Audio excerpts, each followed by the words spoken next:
So now here he was, surprised and somewhat anxious to realize that the lovely young brunette with the fascinating eyes he'd brushed by at Finnegan's on Broadway in New York City would show up at the ticket booth at a Florida estate and tourist attraction. Craig Fraser, one of the main men on the task force Director Egan had formed to trace and track Dillinger, aka Nathan Appleby, along the eastern seaboard, spent a lot of time at Finnegan's. The new love of his life was co-owner, along with her brothers, of the 150-year-old pub in downtown Manhattan. Nick and Kody Cameron had passed briefly, like proverbial ships in the night, but he hadn't had the least problem recognizing her today.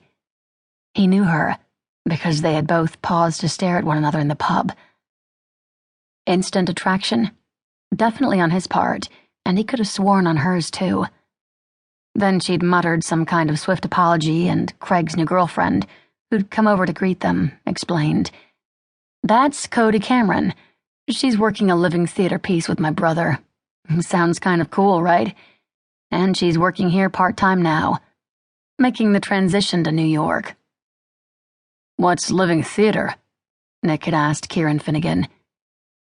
"Kevin could tell you better than me," she'd explained. "But it's taking a show more as a concept than as a structured piece, and working with the lines loosely while interacting with the audience as your character." Whatever she did, he'd hoped that he'd see her again. He'd even figured that he could. While Kieran Finnegan actually worked as a psychologist and therapist for a pair of psychiatrists, who often came in as consultants for the New York office of the Bureau, she was also often at Finnegan's. And since he was working tightly with Craig and his partner Mike, and a cyber force on this case, he'd figured he'd be back in Finnegan's too. But then, of course, Dillinger had come south, met up with old prison mates Capone, Nelson, Kelly, Floyd, and Schultz. And Nick, who'd gone through high school in South Florida and still had family in the area, had been sent down to infiltrate the gang. The rest, as the saying went, was history. Now, if Kody Cameron saw his face, if she gave any indication that she knew him, and knew that he was an FBI man, they'd both be dead. And it didn't help the situation that she was battle-ready, ready to lay down her life for her friends. Then again, there should have been a way for him to stop this, if it hadn't been for the little boy who'd been taken. He had to find out where the kid was. Had Dillinger stashed him with friends or associates? Had he hidden him somewhere? It wasn't as hard to hide somewhere here as one would think, with the land being just about at sea level and flat as a pancake. There were enough crack houses and abandoned tenements. Of course, Nick was pretty sure Dillinger couldn't have snatched the kid at a bus station, hidden him wherever, and made it to the estate at their appointed time, if he had gone far. But that knowledge didn't help much.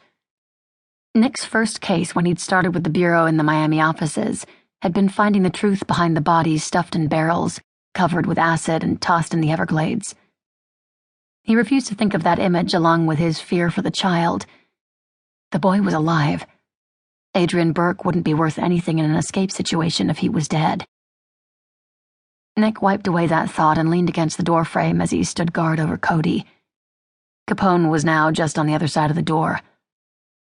Like the entire estate, the library was kept in pristine shape, but it also held an air of fading and decaying elegance, making one feel a sense of nostalgia. The floors were marble, covered here and there by Persian throw rugs, and built-in bookshelves were filled with volumes that appeared older than the estate itself, along with sea charts and more. Kody Cameron had a ledger open before her, but she was looking at him, quizzically. It seemed as if she suspected she knew him, but couldn't figure out from where. "You're not as crazy as the others," she said softly. "I can sense that about you. But you need to do something to stop this. That treasure he's talking about has been missing for years and years. God knows, maybe it's in the Everglades, swallowed up in a sinkhole. You don't want to be a part of this. I know you don't. And those guys are lethal. They'll hurt someone, kill someone. This is still a death penalty state, you know. Please, if you would just..." He found himself walking over to her at the desk and replying in a heated whisper. "Just do what he says and find the damn treasure. Lie if you have to."